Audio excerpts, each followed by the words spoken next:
আল্লাহ বলেন, নবী আপনি প্রশ্ন করেন তাদেরকে, আল্লাহ যদি এই দিনকে কিয়ামত পর্যন্ত দিন রাখতেন, এই দিনকে যদি আল্লাহ আর কখনো রাত না বানাতেন, তাহলে আল্লাহ ছাড়া কি কেউ আছে যে এই দিনকে রাতে রূপান্তরিত করবে? আল্লাহ পাক রব্বুল আলামিন বলেন, ওয়ামা কানাল্লাহু লিউআযযিবাহুম ওয়া আনতা ফীহিম ওয়ামা কানাল্লাহু মুআযযিবাহুম ওয়া হুম ইস্তাগফিরুন। নবী আপনি যতক্ষণ তাদের মাঝে আছেন ততক্ষণ আল্লাহ তাদেরকে শাস্তি দিবেন না, আর যতক্ষণ তারা আস্তাগফিরুল্লাহ পড়বে, ইস্তেগফার পাঠ করবে, ততক্ষণ আল্লাহ তাদেরকে শাস্তি দিবেন না। তো আল্লাহ কি বললেন দেখেন, এক আপনি যতক্ষণ আছেন তাদের মাঝে আল্লাহ তাদেরকে আযাব দিবে না, আর একটা বললেন যতক্ষণ তারা ইস্তেগফার পড়বে, এই ইস্তেগফার পাঠকারী জাতিকে আল্লাহ পাক রব্বুল আলামিন গজব দিবেন না। ক্বালা রাসূলুল্লাহ সাল্লাল্লাহু আলাইহি ওয়াসাল্লাম, মান লাজিমাল ইস্তিগফার জাআলাল্লাহু মিন কুল্লি দীকিন মাখরাজা। রাসূলুল্লাহ সাল্লাল্লাহু আলাইহি সাল্লাম বলেন, কেউ যদি তার জীবনে ইস্তেগফার আবশ্যক করে নেয়, কথার কথা আপনি হাঁটতেছেন ইস্তেগফার পড়েন, আপনি বাসে বসা ইস্তেগফার পড়েন, আপনি রাস্তা দিয়ে মসজিদে যাচ্ছেন তো ইস্তেগফার পড়েন, আপনি দোকানে বসা ইস্তেগফার পড়েন, আপনি সদাই কিনতেছেন আপনার জবানে ইস্তেগফার জারি আছে। মানে নবী বলেন, কেউ যদি তার জীবনে ইস্তেগফার পড়া আবশ্যক করে নেয়, জাআলাল্লাহু মিন কুল্লি দীকিন মাখরাজা, আল্লাহ পাক রব্বুল আলামিন সমস্ত সংকীর্ণতা থেকে তাকে বের হওয়ার রাস্তা বের করে দিবেন। সমস্ত সংকীর্ণতা থেকে উদ্ধারের রাস্তা আল্লাহ তাকে দেখায় দিবেন। ওয়া মিন কুল্লি হাম্মিন ফারাজা। শুধু তাই না, আপনি গত 5 বছর যাবত খুব পেরেশানিতে আছেন, আজকে থেকে শুরু করেন, যারা পেরেশানিতে আছেন আজকে থেকে ইস্তেগফারের আমল শুরু করেন, এই নিয়তে যেন আল্লাহ আপনাকে পেরেশানি থেকে হেফাজত করে। রাসূলুল্লাহ সাল্লাল্লাহু আলাইহি সাল্লাম বলেন, ইস্তেগফার যে ব্যক্তি পড়বে, ওয়া মিন কুল্লি হাম্মিন ফারাজা, আল্লাহ পাক রব্বুল আলামিন তাকে সমস্ত পেরেশানি থেকে মুক্তির ব্যবস্থা করে দিবেন। দেখেন, নবীজির এই কথাটা শুধু সুবহানাল্লাহ বলে সীমাবদ্ধ রাখবেন না, এটা বিশ্বাস করবেন যে আমার নবী বলছেন আস্তাগফিরুল্লাহ পড়লে পেরেশানি দূর হয়। আপনি হঠাৎ ঋণ হয়ে গিয়েছেন 20,000 50,000 টাকা, এটা একটা পেরেশানির বিষয়, ঋণ থাকাটা। আপনি ইস্তেগফার পড়া শুরু করেন, রাসূল বলছে অবশ্যই আল্লাহ আপনাকে এখান থেকে উত্তরণের রাস্তা ব্যবস্থা আল্লাহ করে দিবেন আপনার। তাহলে বিপদ আসার আগে ইস্তেগফার পড়া, দেখেন আল্লাহ কিন্তু গজব দেয় না। ওই যে যেই জাতি ইস্তেগফার পড়ে তাদেরকে আল্লাহ আযাব দিচ্ছে না ইস্তেগফার পড়ার কারণে। তো এটা হলো বিভিন্ন গজব আযাব আমাদের কাছে আসার আগে করণীয়। এরপরে বিপদ আপদ এর আলামত যদি দেখা যায়, এখনো আসে নাই, আলামত প্রকাশ পাইছে। এই আলামতের মধ্যে একটা আলামত এমন হতে পারে, দুনিয়ার মধ্যে যে বাতাস প্রবাহিত হয়, এই বাতাসের যে গতি আছে, এই গতি যদি স্বাভাবিক না হয়ে একটু অস্বাভাবিক হয়। যেমন সাধারণত স্বাভাবিকের চেয়ে অস্বাভাবিক গতিতে বাতাস আসলে আমাদের মাঝে একটা পেরেশানি কাজ করে। এখানে বিষয় বুঝার হলো, বাতাসের গতি অস্বাভাবিক হওয়া এটা কোরআন দ্বারা প্রমাণিত। এটা হতে পারে গতির স্বাভাবিক অবস্থার একটু পরিবর্তন হওয়াটা, এটা কোরআন দ্বারা প্রমাণিত। সূরা বাকারার 164 নম্বর আয়াতে আল্লাহ বলেন, ইন্না ফি খালকিস সামাওয়াতি ওয়াল আরদি ওয়াখতিলাফিল লাইলি ওয়ান নাহার ওয়াল ফুলকিল্লাতী তাজরি ফিল বাহরি বিমা ইয়ানফাউন নাস وما أنزل الله من السماء من ماء فأحيا به الأرض بعد موتها وبث فيها من كل دابة وتصريف الرياح والسحاب المسخر بين السماء والأرض لآيات لقوم يعقلون। আল্লাহ বলেন, আসমান এবং জমিনের সৃষ্টির মাঝে রাত এবং দিনের বিবর্তনে পরিবর্তনে বলেন রাতের পরে দিন, দিনের পরে রাত, এটা কে ঘটায়? আল্লাহ বলেন, কুল আরাআইতুম ইন জাআলাল্লাহু আলাইকুমুল লাইলা সারমাদান ইলা ইয়াউমিল কিয়ামাতি মান ইলাহুন গায়রুল্লাহ ইয়াতিকুম বিদিয়াইন আফালা তাসমাউন। নবী আপনি বলেন, তোমরা কি লক্ষ্য করেছো আল্লাহ পাক রব্বুল আলামিন যদি আলাইকুমুল লাইলা সারমাদা, এই রাতকে যদি আল্লাহ সারা জীবন রাত রেখে দেয়, তো বলো আল্লাহ ছাড়া কে আছে এই রাতকে আলোকিত করবে, দিনে রূপান্তরিত করবে? আছে কেউ?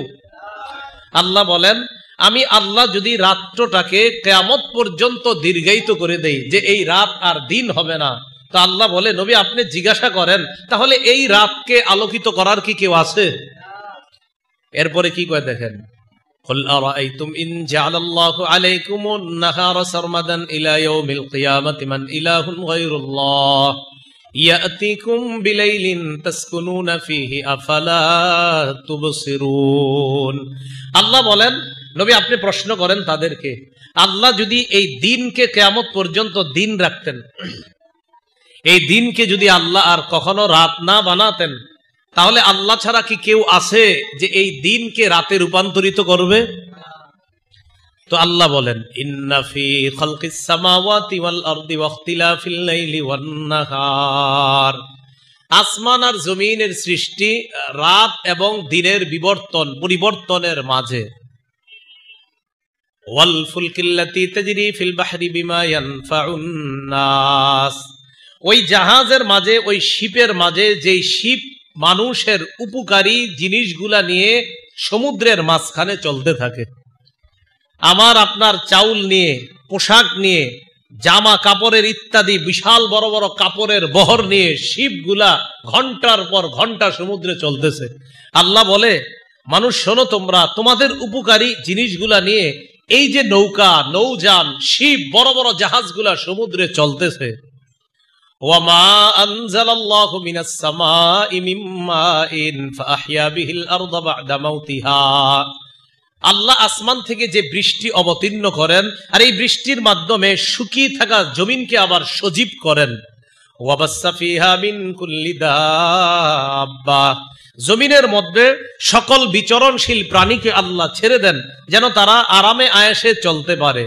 ওয়া তাসরিফির রিয়াহ, বাতাসের পরিবর্তন, বাতাসের গতির পরিবর্তন, এই যে বাতাসের গতির পরিবর্তন, বলেন তো কি? বাতাসের গতির পরিবর্তনের মাঝে। ওয়াসসাহাবিল মুসাখখারি বাইনাস সামাই ওয়াল আরদ, আসমান এবং জমিনের মধ্যখানে অবস্থিত নিয়োজিত আল্লাহর মেঘমালা। দেখেন আমরা যে মেঘ দেখি, এই মেঘ কিন্তু এমন না যে এটা মনে হয় আকাশের সাথে লেগে আছে, বিষয়টা এমন না। অনেক সময় আপনি বিমান দিয়ে চলবেন, দেখবেন মেঘের ভিতর দিয়ে যাচ্ছেন। তো আল্লাহ বলে, দেখো আমি আল্লাহ আসমান জমিনের মাঝে নিযুক্ত মেঘমালা, বৃষ্টি হয় না কিন্তু আমি ঝুলাইয়া রাখছি, আমি চাবো তো বৃষ্টি হবে, এইভাবে আল্লাহ ঝুলাইয়া রাখছে।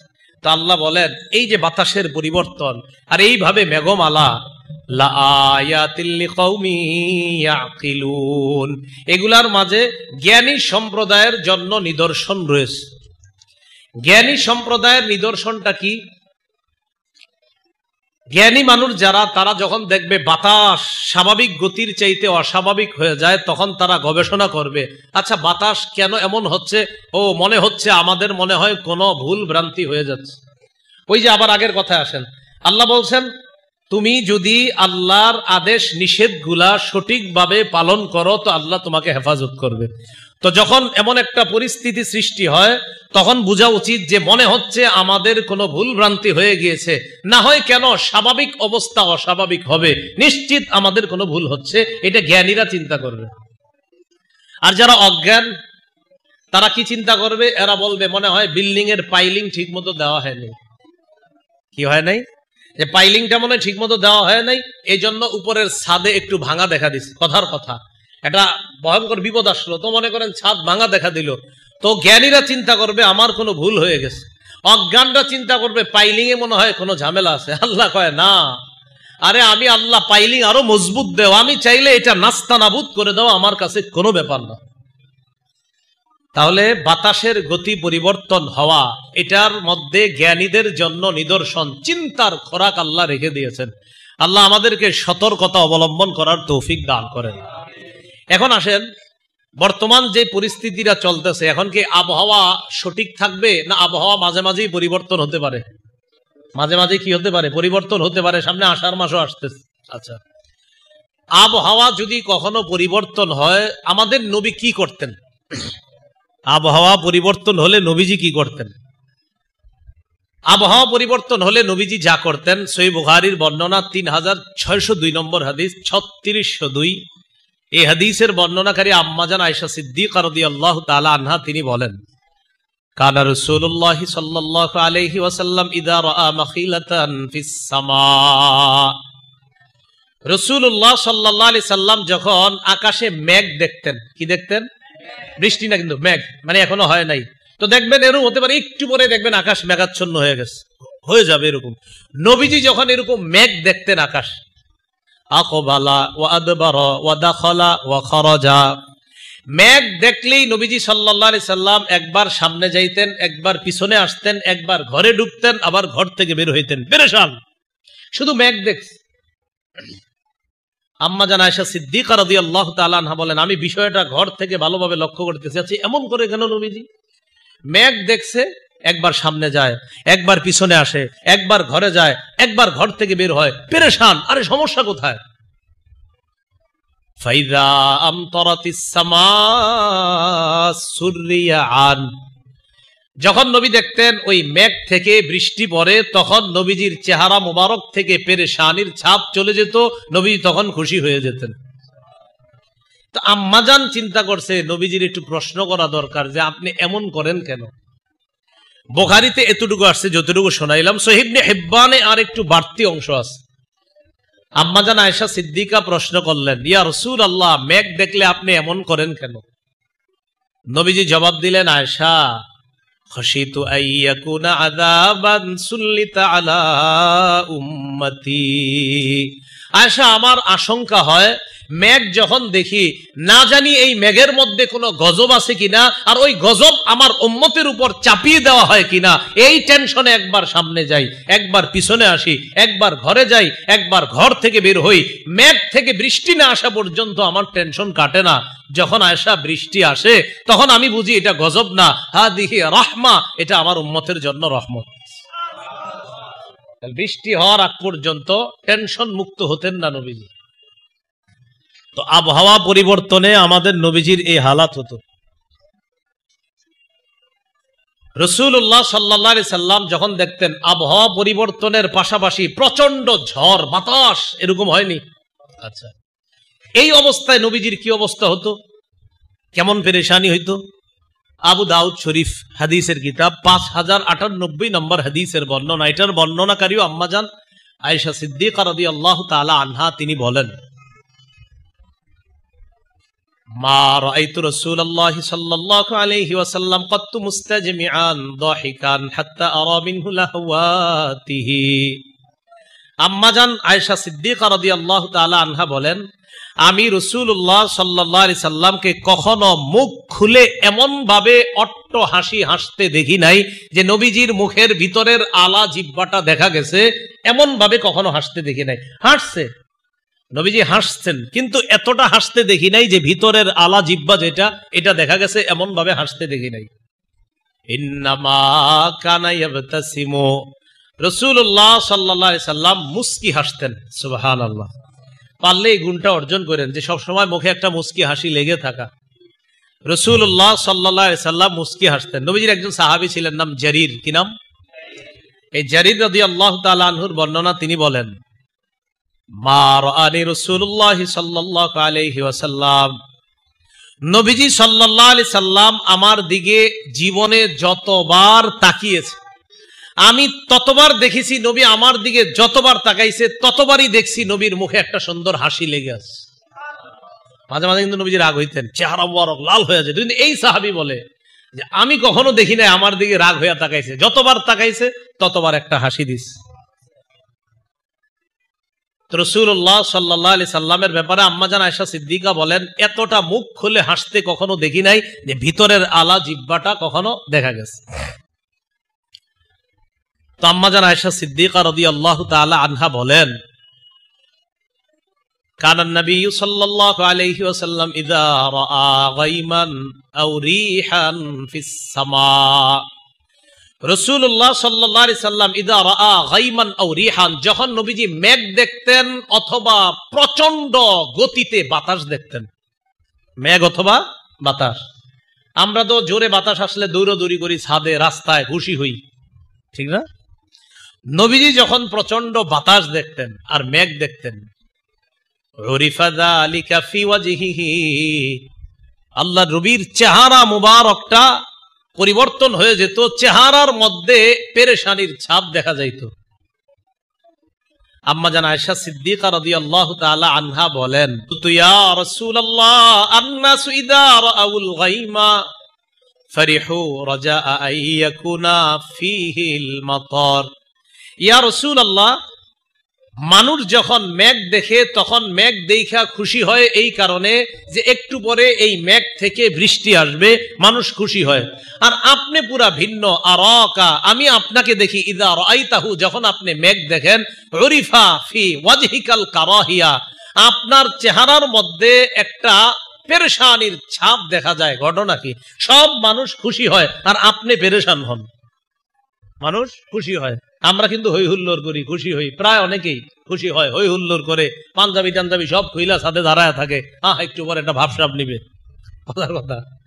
আম্মাজান আয়েশা সিদ্দিকা রাদিয়াল্লাহু তাআলা আনহা বলেন, সবাই মেঘ দেখলে খুশি হয় যে একটু পরে বৃষ্টি হবে, আর আপনি মেঘ দেখলে আপনার চেহারা মুবারক এমন হয় কেন? ফাকালা রাসূলুল্লাহ সাল্লাল্লাহু আলাইহি ওয়াসাল্লাম, মা ইউআম্মিনুনি আন ইয়াকুনা যালিকা ফীহি আযাব ক্বাদ উযযিবা কওমুন বিররিহ।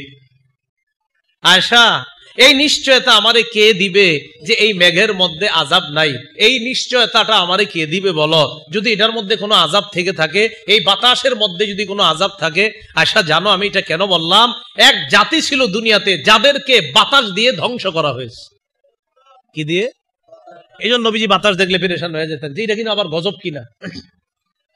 তখন নবীজি বললেন, রাআ কওমুন আল আযাব, এক সম্প্রদায় আযাব দেখছে, আযাব দেখার পর ফাকালু হাযা আরিদুম মুমতিরুনা। এই সম্প্রদায় দ্বারা কারা উদ্দেশ্য মনে রাখবেন? আদ সম্প্রদায়, হুদ নবীর জাতি, আদ সম্প্রদায় উদ্দেশ্য। সূরা আহকাফের 24-25 নম্বর আয়াত, 26 নম্বর পারায় আল্লাহ পাক রব্বুল আলামিন তাদের ব্যাপারে বলেন, ফালাম্মা রাআউহু আরিদাম মুস্তাকবিলা আওদিয়াতিহিম ক্বালু হাযা আরিদুম মুমতিরুনা। হুদ নবী তাদেরকে দাওয়াত দিলেন। দাওয়াত দেওয়ার পর ওই জাতি হুদ নবীরে বলল, হুদ, তুমি যে আমাদেরকে দাওয়াত দাও, ইন্না লানারাকা ফি সাফাহা, আমরা তোমার মাঝে নির্বুদ্ধিতা দেখতেছি, তোমাকে আমরা একজন বোকা মনে করি। দাওয়াত দিছে কি মনে করে?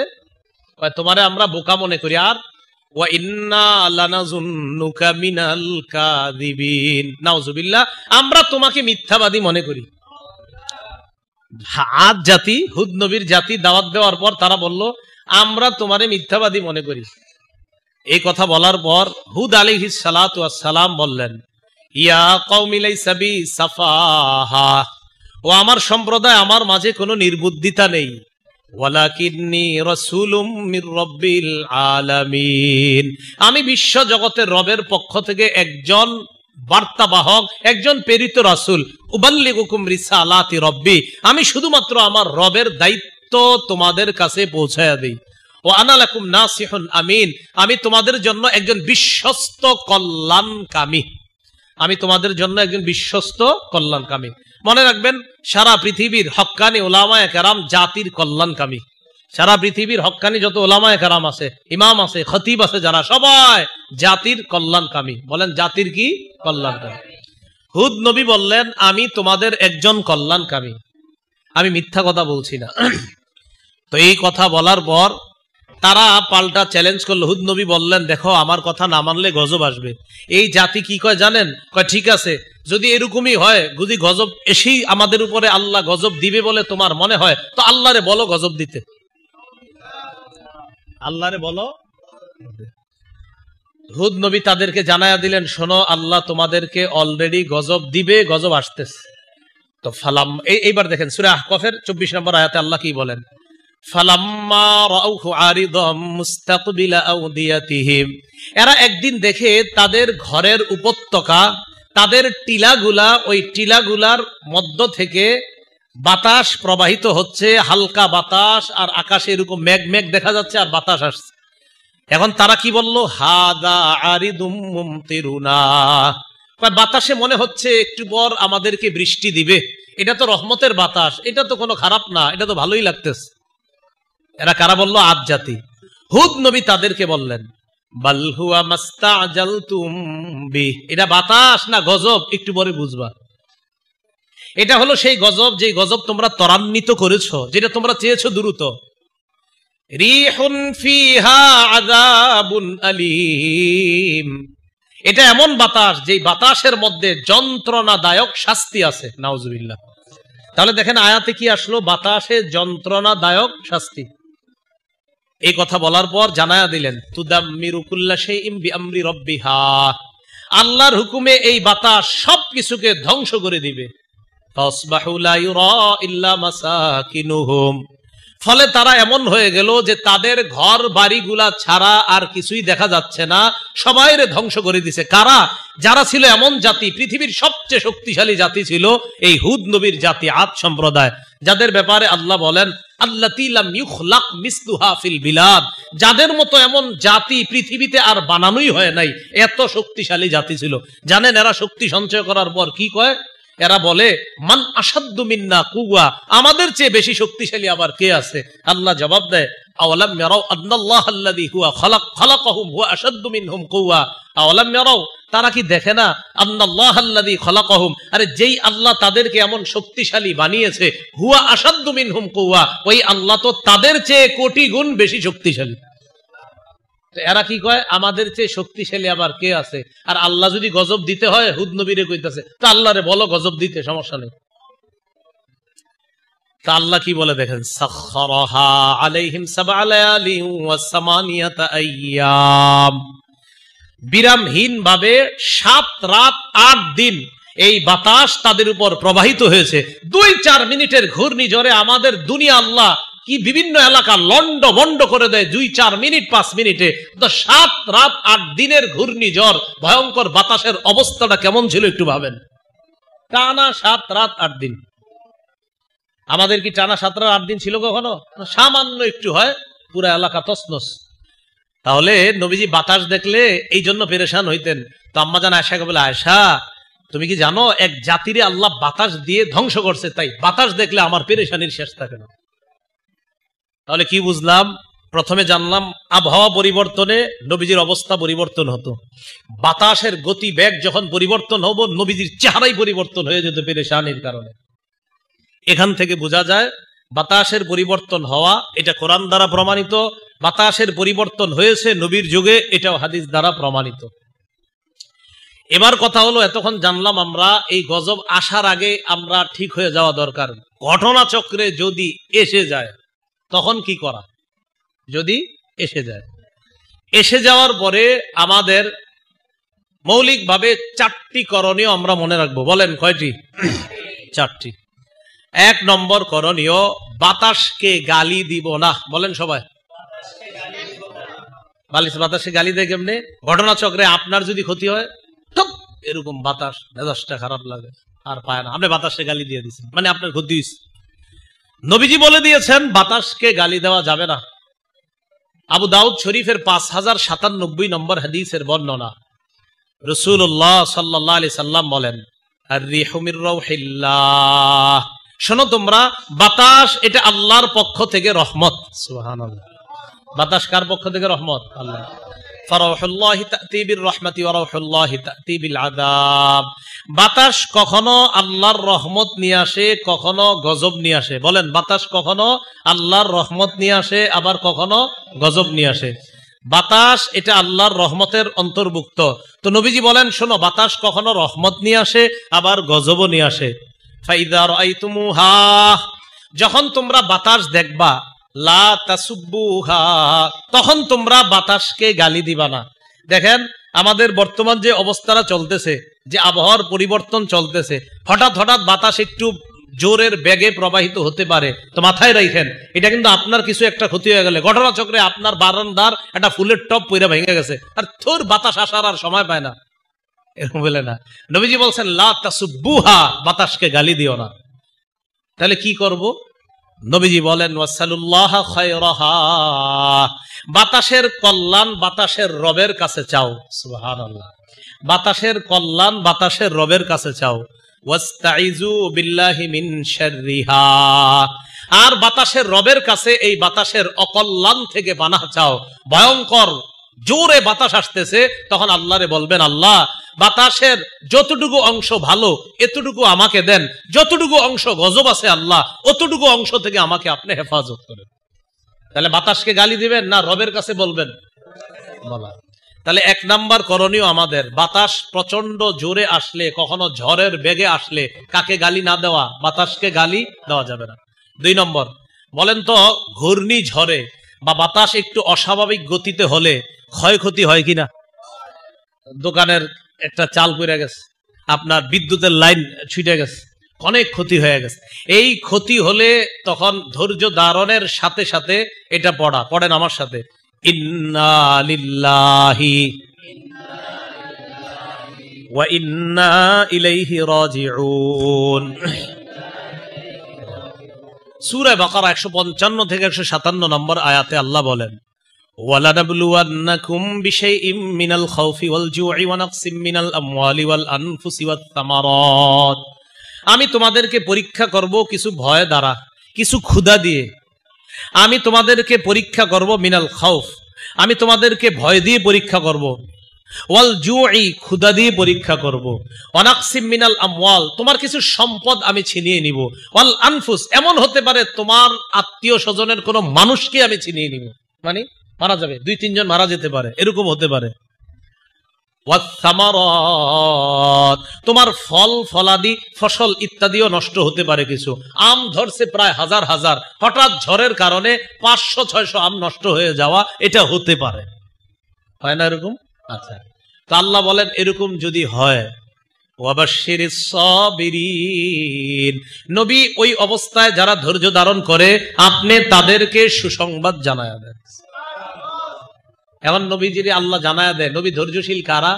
আল্লাযীনা ইযা আসাবাতহুম মুসিবাতুন ক্বালু ইন্না লিল্লাহি ওয়া ইন্না ইলাইহি রাজিউন, যারা বিপদ দেখে ধৈর্য ধারণ করে পড়বে ইন্না লিল্লাহি, আমরা আল্লাহর জন্য, ওয়া ইন্না ইলাইহি রাজিউন, আমরা আল্লাহর কাছেই ফিরে যাব। কি মনে থাকবে নি? 1 নাম্বার, বাতাসকে কি করা যাবে না? গালি দেওয়া যাবে না। 2 নাম্বার, ধৈর্যের সাথে ইন্না লিল্লাহি ওয়া ইন্না ইলাইহি রাজিউন পড়া। 3 নম্বর, প্রচন্ড বাতাস আসলে নবীজি একটা দোয়া পড়তেন, এই দোয়াটা আমার সাথে আজকে শিখে নেন। আরবিটা মুখস্থ থাকলে ভালো, না পারলে বাংলাটা বলবেন।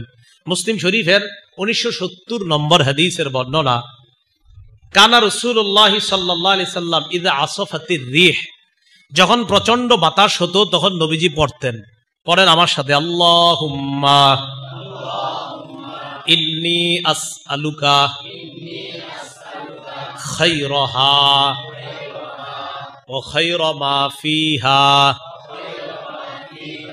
ওয়া খায়রা মা উরসিলাত বিহি ওয়া আউযু বিকা মিন শাররিহা ওয়া শাররি মা ফিহা ওয়া শাররি মা উরসিলাত বিহি। এবার একটু মন দিয়ে শুনেন, বলা লাগবে না, আমি বলি। বাংলাটা হলো, আল্লাহ আপনার কাছে এই বাতাস, বাতাসের মাঝে এবং বাতাসকে যে কল্যাণ দিয়ে পাঠানো হয়েছে, আল্লাহ এই বাতাসের কল্যাণ, বাতাসের মাঝে যত কল্যাণ, এই বাতাসকে যত কল্যাণ দিয়ে পাঠানো হয়েছে আপনার কাছে সব চাই। আল্লাহ এই বাতাসের অকল্যাণ, এই বাতাসের মাঝে ভিতরে যত অকল্যাণ, এই বাতাসকে যত অকল্যাণ দিয়ে পাঠানো হয়েছে সবগুলা থেকে আপনার কাছে পানা চাই।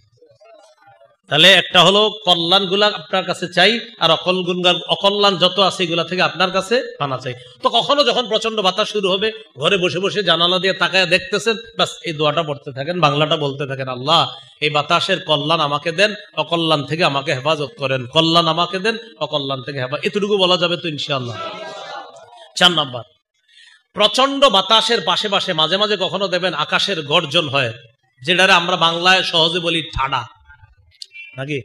হ্যাঁ, ঠাডা এই জাতীয় কিছু একটা আর কি।